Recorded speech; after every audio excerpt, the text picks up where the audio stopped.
Hey adventurers, welcome to the crew. I'm Sea Lord Jenda, and this is my Let's Play of Pillars of Eternity. In the last episode, we explored most of Elmshore, and we're going to finish that up now and then find out what lies beyond. We're headed towards Twin Elms. I don't know how many areas are between us and there, or what. Hello.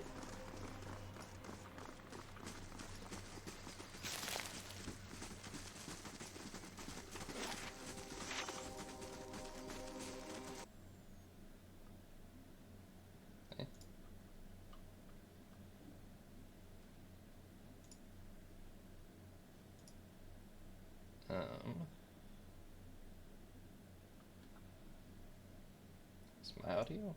Yeah, my audio's fine. I'd like to reflect that the audio just cut out for me as well as you. That's weird.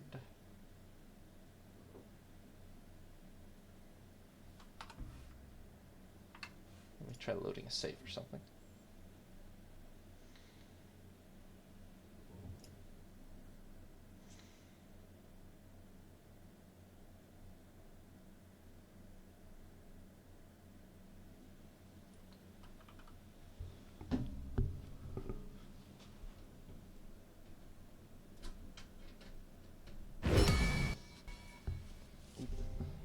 Okay. I guess it was a headphone issue. My bad, probably.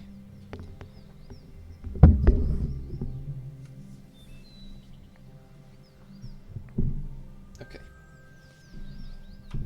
So that should be good now. Yeah. Certainly. Oh, there's a dying monk and some still gear. Brave Dalfilon. Why does it always lag out on the first battle of the day? It really does. Stand together.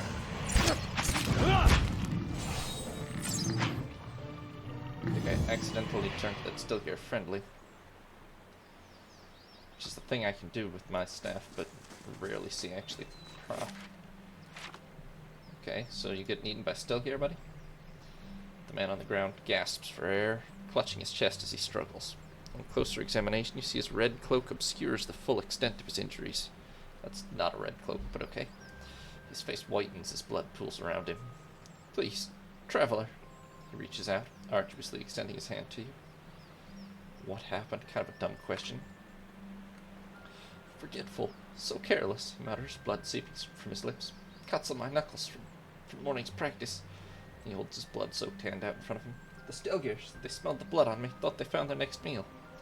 The man reaches down to clutch his left leg, his finger running along a jagged length of bone protruding from his knee. They were almost correct.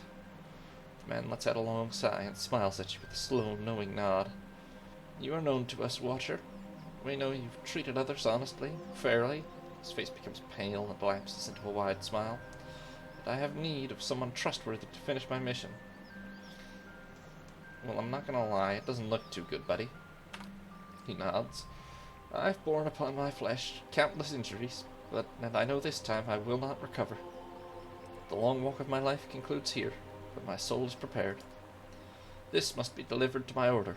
The monk weakly grasps for his satchel, drawing it from a messenger's scroll case.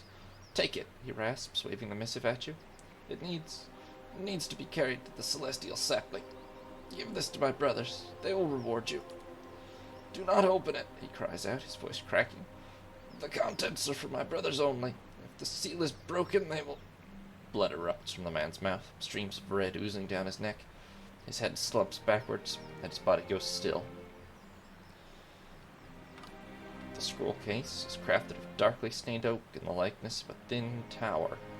Along its length, 5 wax seals adorn the case, each with its own symbol. A small flame, an open palm, a crescent moon, a shining sun, and a balanced scale. These seals would more than likely break if you were to try and open the case. Put it in my pack. I've got no real need to read his secret letters. I will take his 4 silver, though.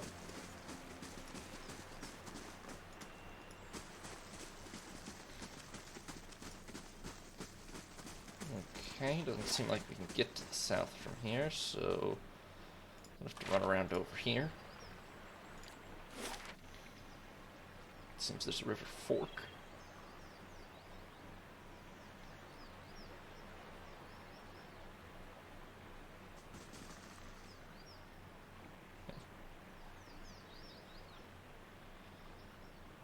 Huh? Why are we being so glitchy? Okay.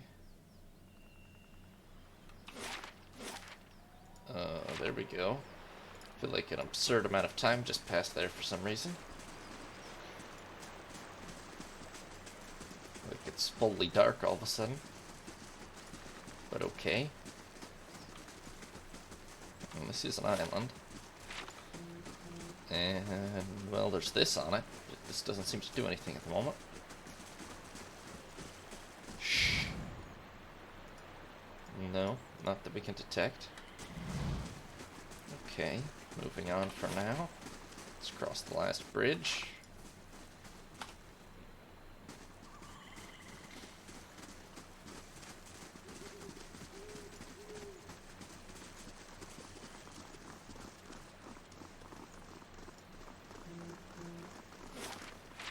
Oh, hello. Ghosts.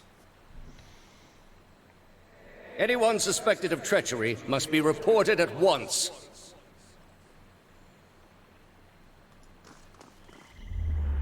Good, you have come. Oh, that's what that is. You have heard of the recent defections from our order caused by this apostate in Kratum.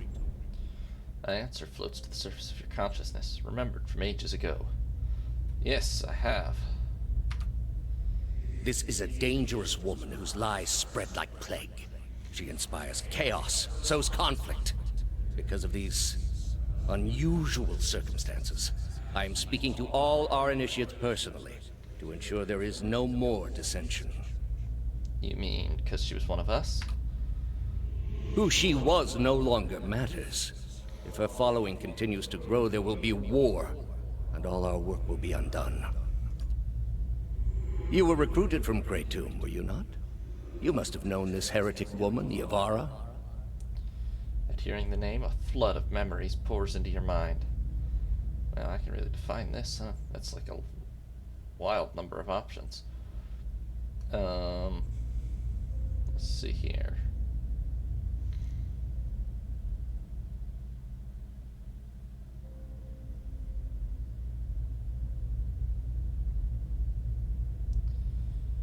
Heretic woman.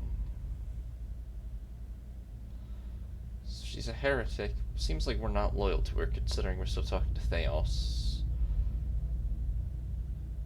That's dramatic. Let's go with this angle. She was my mentor.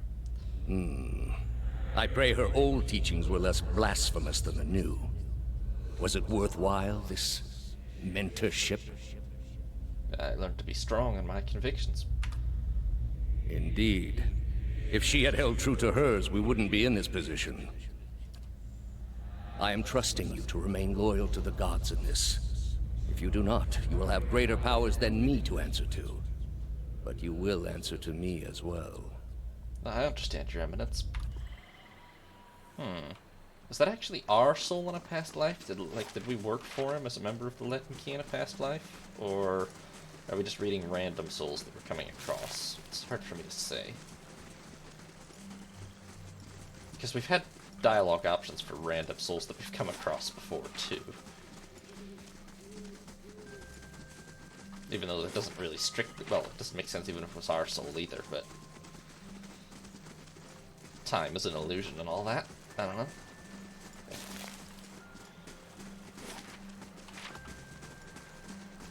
Okay, doesn't seem to be anything hostile over here. Just, some deer. So...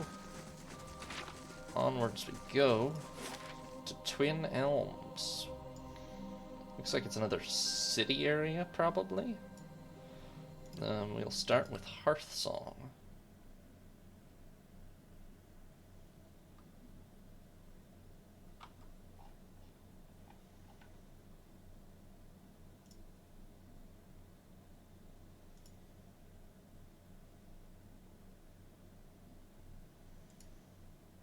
Good grief. weird, the long loading time. Okay.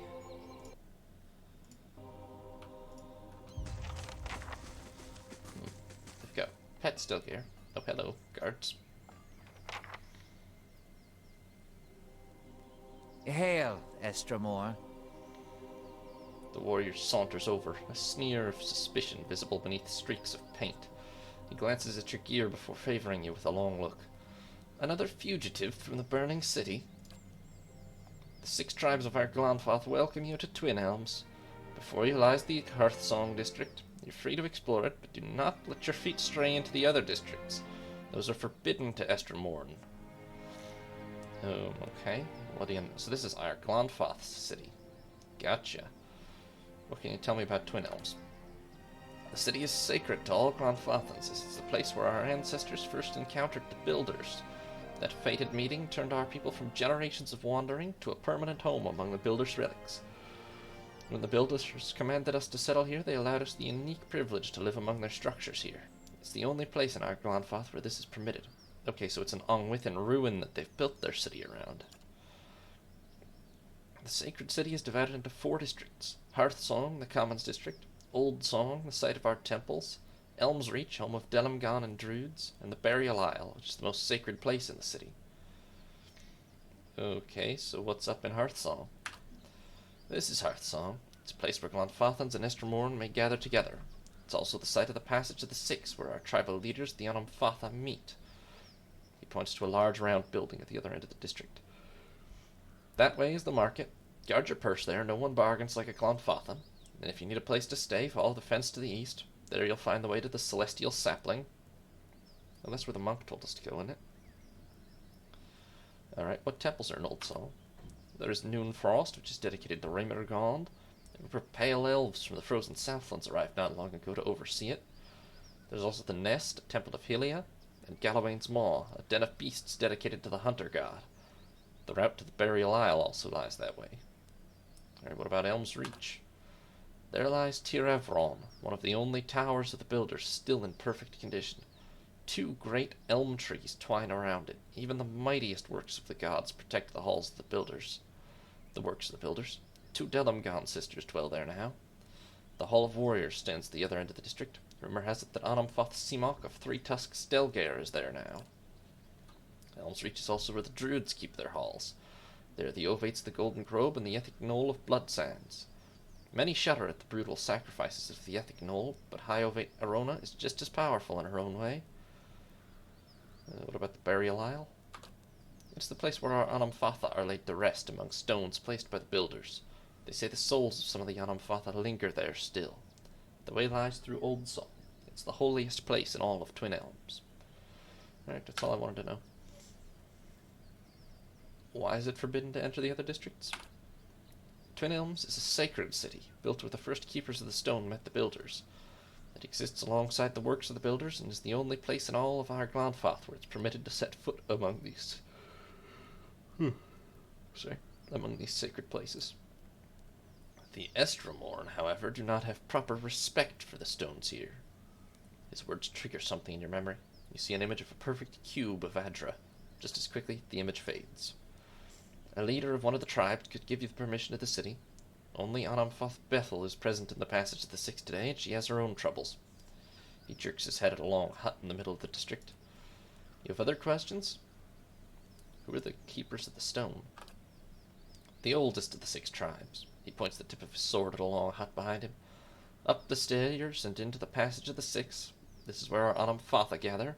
Bethwill, the Onamfatha Guided Compass, can tell you more. Well, I know who the Builders are, the Ongwithans, yeah. Okay, keep your words in mind. Best that you keep your visit brief. Word has reached our ears that the riots have ended and the gates of Defiance Bay have opened once more. Oh, am I allowed to go back to Defiance Bay now? Yep, I think so. Well, that's nice. Apparently all I had to do was make it to Twin Elms, not even This do a is where quest the here. famous hunters of Air Glanfathan dwell? Sure. Why not, Sagani? It seems pretty, naturalistic. Okay, market. Pastor is such at the 6. Houses. Old Song is up there. There's the Celestial Sapling. Elms reaches over there. And the burial isle is through Old Song. Well, interesting that they got a lot of tame Stelgare. And okay, they're very naturalistic, yeah. Just listening to these two. Right. I feel like I'm extra zoomed out, but I kind of feel like it's necessary because the city's so big. About children. Gawking at tourists, or... okay, yeah, so I think first we will pay a visit to... Well, maybe this random house, but then, we'll visit the inn. Nothing about this. I can't enter. Oh, no, no stealing. No, don't want to steal. Seems like an all-round bad idea. And the water is cool and crisp. This seems like a nice place to live, honestly. Very naturalistic kind of city. Okay. The stones have been worn smooth by centuries of wind and rain. Yeah, this is clearly an unwitting ruin of some kind. Okay, that's locked. Don't have the door key to get in, so... Let's see, that's Elms Reach, that's Old Song. Let me just run up here a little, but I don't think there's anything up here.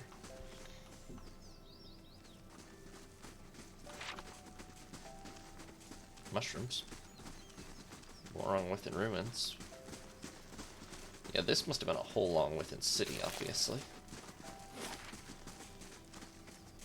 Okay. Yeah, let's pay a visit to the Celestial Sapling, then. What's this? Ooh, attack.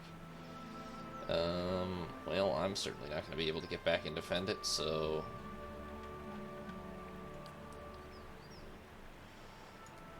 Let's just build a hedge maze. It won't be finished in time. Well, they'll deal with it. Or they won't. I don't know.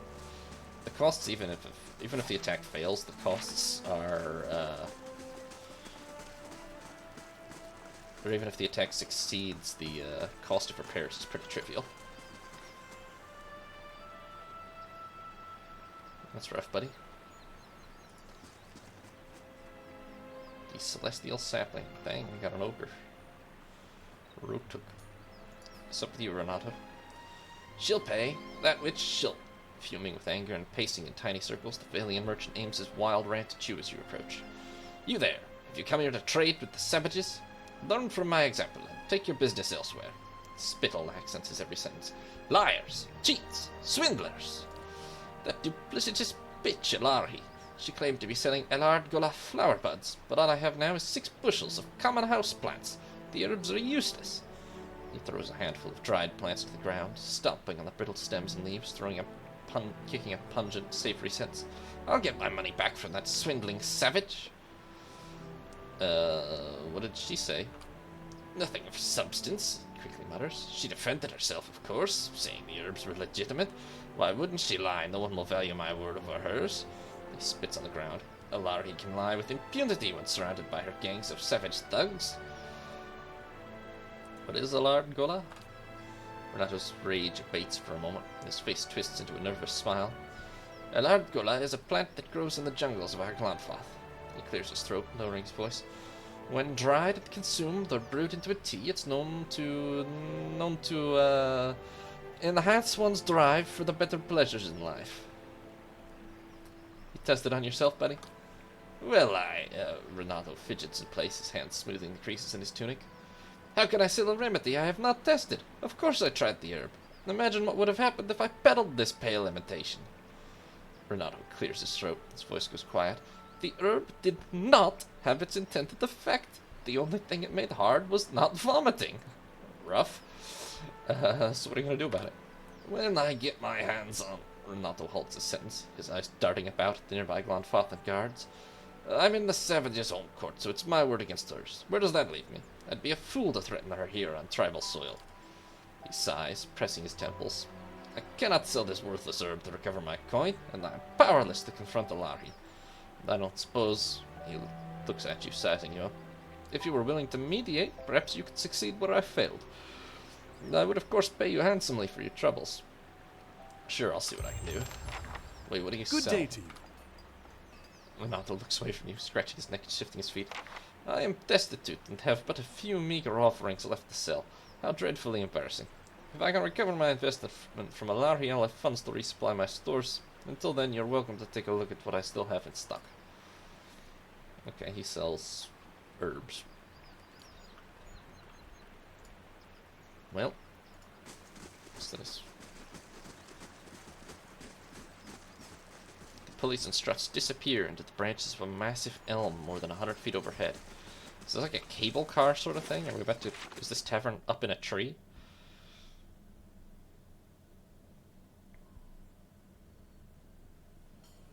It seems like yes. Okay.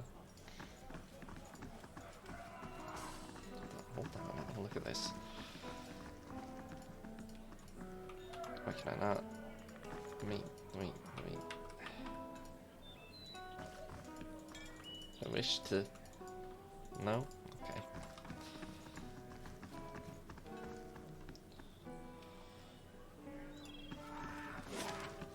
Yeah, it's definitely in a tree. The unusual stone pulses with warmth. These are just gonna be soul beads, yeah? I see a silversmith. You see a woman of fire, twisting and dancing through a horde of skeletal enemies. Arrows stream through the air, but with a twist of her wrist, she sends a sheet of fire careening toward the offending archers, incinerating all in its path. She screams, concentration lost, as a pike pierces her leg and forces her to the ground. As the skeletons advance, she begins to burn brighter, hotter, chanting something between gritted teeth. She flickers out for a moment, the fire contracting, and then waves of white fire explode from her, destroying everything in their path. The only thing left is the sound of her panting and a pained grunt as she twists the pike from her leg and plants it in the ground to support herself as she gets up. She turns to leave, limping slowly towards the door, but something stops her. A guttural, inhuman whisper weaves its way through the air as a final figure rises into the air before her, claiming her, beckoning. Against her will, she's drawn forward, nose filled with the reek of death and dust. Her face is glazed, unresponsive. She falls at the creature's feet, and something in her comes awake. Eyes burning, she stands once more and stretches out a hand, stroking the skeleton's ivory cheek, turning bone to cinder and ash. She stands there long after it's gone, ashes blowing in some spectral breeze. Something had laid claim to her, and this was not the end of it. Well, that's weird and vague. Ishgunen. You see a man, his eyes hidden behind horn-like growths, his face broken in despair. His frenetic pacing distracts another man, who curses and begins his chant again. The body of a woman lies on the table below, all slack white skin and punctured chest and rounded belly. Life left her body days ago, but the man chants over her husk, spell after oddly rolling spell, until sweat burns through his lashes onto his chin. For a moment, her eggshell eyes open, cold and void. The pacing ceases. Her body falls back to the table with a crack, unmoving, and the broken man weeps tears of black from his misshapen face.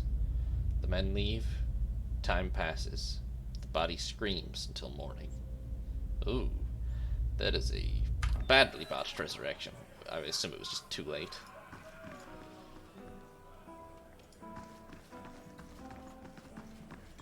You're gonna be another soul read.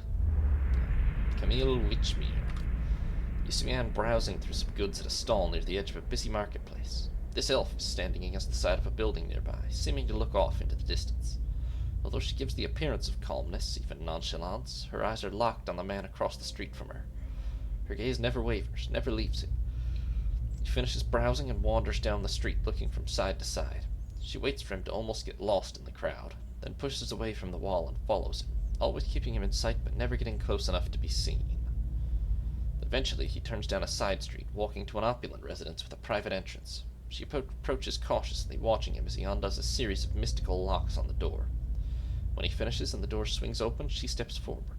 At the sound, he turns to face her. She looks him in the eyes, and there's an almost imperceptible flash in her gaze, and suddenly he's standing rigid, his eyes glazed. She smiles, extends her hand in greeting, and looks into his house. He takes her hand like someone in a trance, blank face never registering recognition. "I can't wait to see all the goods you're going to give me," she says conversationally, and guides him into the house, glancing over her shoulder to ensure no one is watching them. Thief. A lot of these NPCs we've created are thieves of some sort. have to say.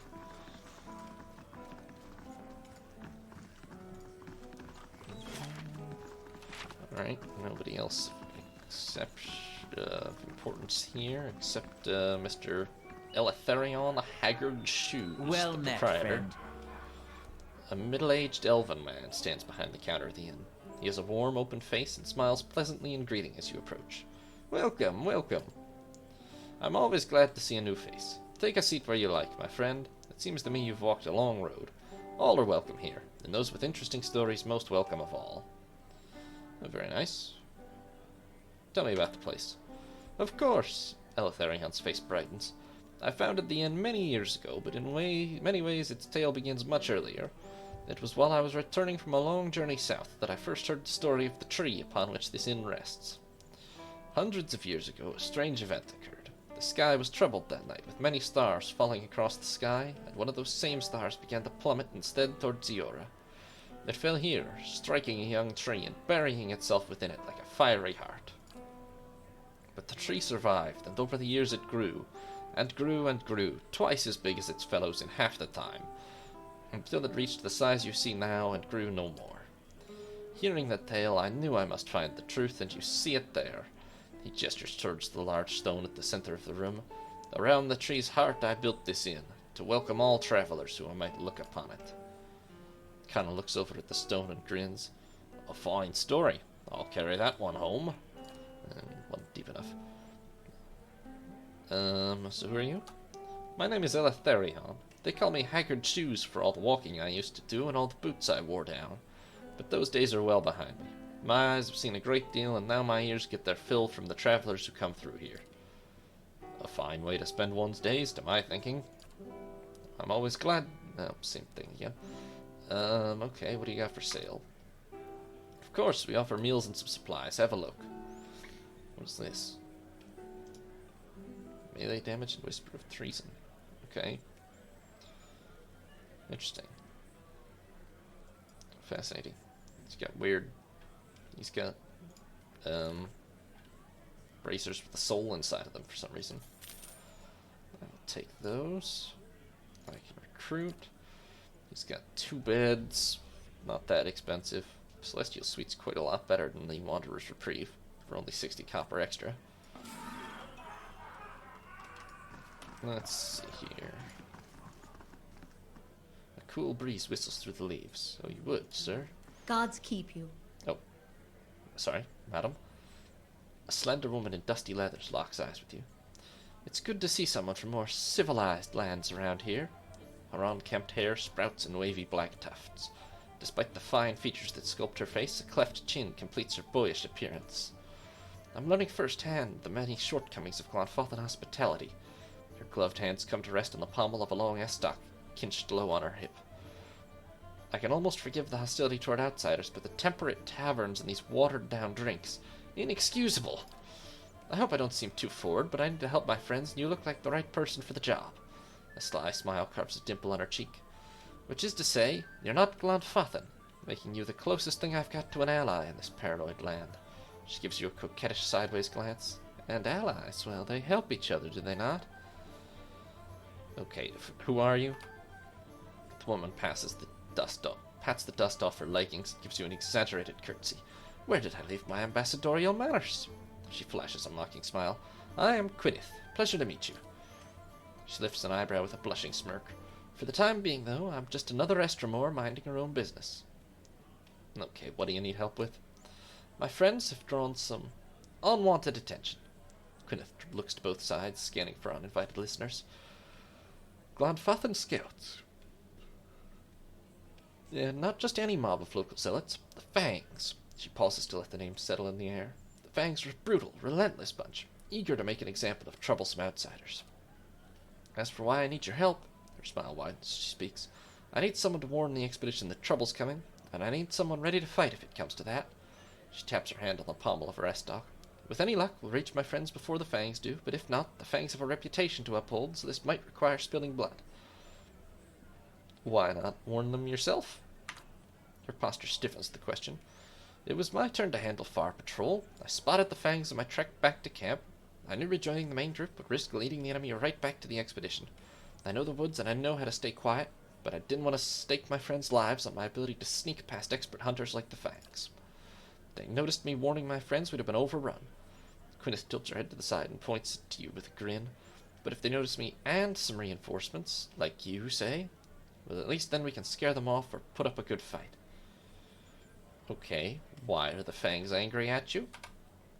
Just setting foot in our Glanfathan is a good way to offend the tribes. I don't know how they picked up our trail. I suspect one of our newer scouts didn't cover his tracks well enough. When I spotted the Fangs, they were retracing a path the expedition had taken days before. So, what's your expedition doing? I like to think we're on a mission of reclamation. Gwyneth darts a shrewd smile. It's said that our armies left behind many valuables in their hasty retreat from our Glanfathan at the end of the War of Black Trees. So the way I see it, we're simply gathering up what our ancestors left behind.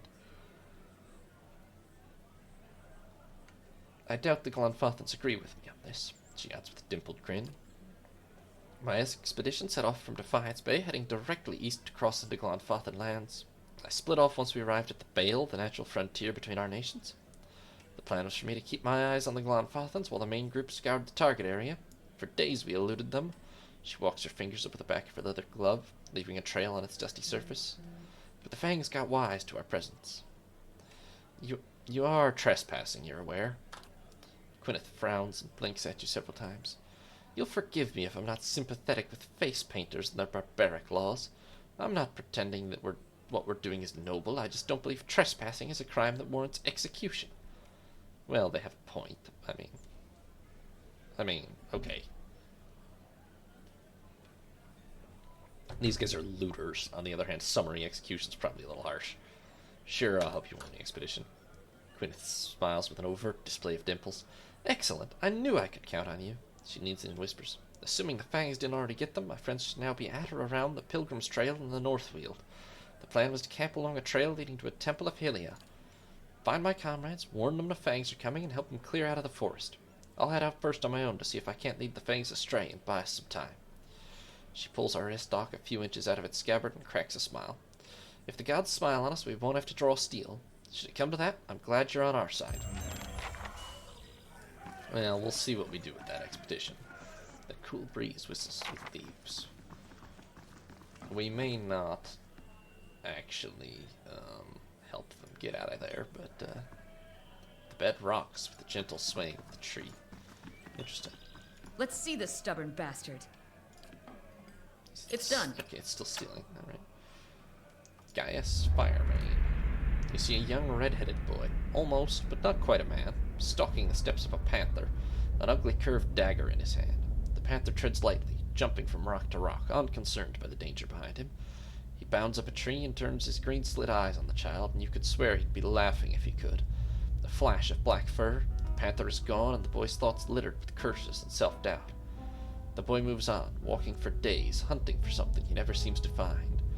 He sleeps only in fits, a few hours at a time, before he continues, exhausted and starving. Another day passes, and he kills a rabbit, its huge brown eyes almost entranced as the boy slits its throat from ear to ear and begins to eat it raw.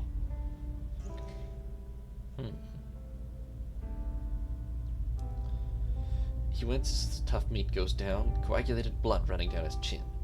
Covered in drying blood and fatigue, he falls asleep beneath a nearby outcropping of rock, determined to continue the hunt when he awakes. He doesn't have to wait long. A snuffling in the undergrowth nearby, and his eyes are instantly alert, open, a small hand on his blade. The great black bear sizes him up almost triple his size and goes back to foraging. The boy grasps his dagger, knuckles white, breath in short, nervous gasps. It takes almost a full day before it's done, and he collapses, arm dangling limply from his side. He calls hoarsely, voice feeble. 3 men come out from behind the outcropping, swollen with pride. No longer a boy, the young man begins to skin the bear with their help. Okay. What? You're not a soul? You just do that? What's your deal? Okay. Gaius is a soul. Celeratrader just does that. Alright. Let's see what's in the other room.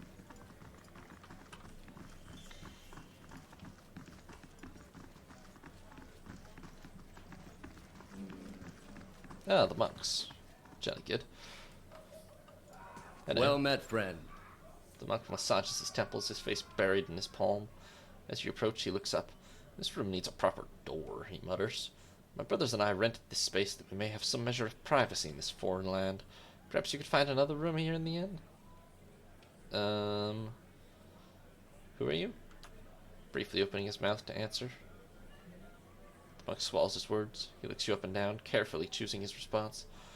My brothers and I were having a private discussion in a room we rented for our use. Please, there's a tavern full of people who would provide you with the banter you seek. Okay, well, I met another runk in robes like yours. He died of his wounds. The monk's eyes widen. His fists curl in a crackling barrage of popping joints. Robes like ours, you say? Was he carrying anything? Did he tell you anything? Hand you anything? Please, we've been waiting for another order to meet us here, and if you found him... All eyes fall to the floor as the monks begin to whisper chants in unison to their fallen friend. Yeah, he gave me this missive. Hand me that! The monk exclaims as he snatches the missive from your grasp. Almost immediately, his face turns red. I mean, please, this is of great importance. Breaking the seals, the monk unrolls the handwritten scroll contained within and quickly reads the message, his lips breathlessly mouthing the text. He turns to address his brothers. My brethren, the arch-martyr has sent word. At long last, we now have what we need. Oh, that doesn't actually sound great. Thank you, stranger, the monk says, folding his hands in front of him as he bows deeply. Your honest soul is to be applauded. I admit I was surprised. When you handed me the message, I expected the seals to be broken. The monk turns red, his face smiling for the first time. I'm glad to see common decency is not yet lost from this world. He reaches into the folds of his robes. Here, your honesty must be rewarded. Interesting. Wonder what was in the missive.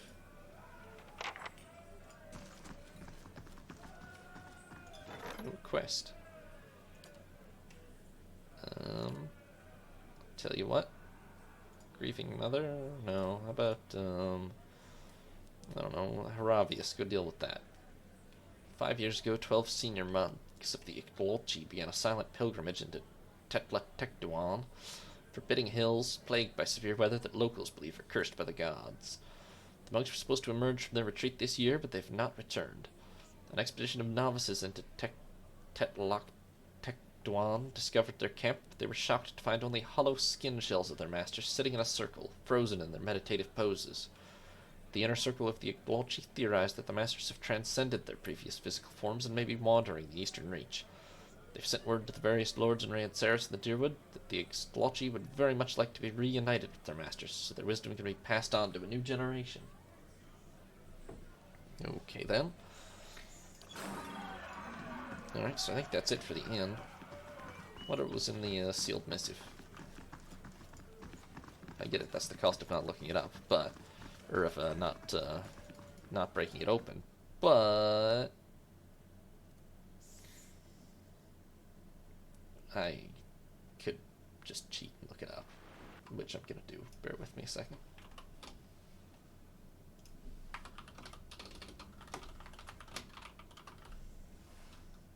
Let's see here.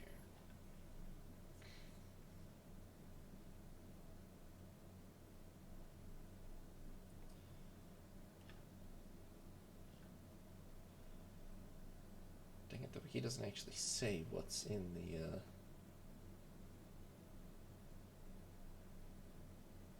Oh, I see. Okay, it provides the location of an artifact that they're looking for, which you could grab instead.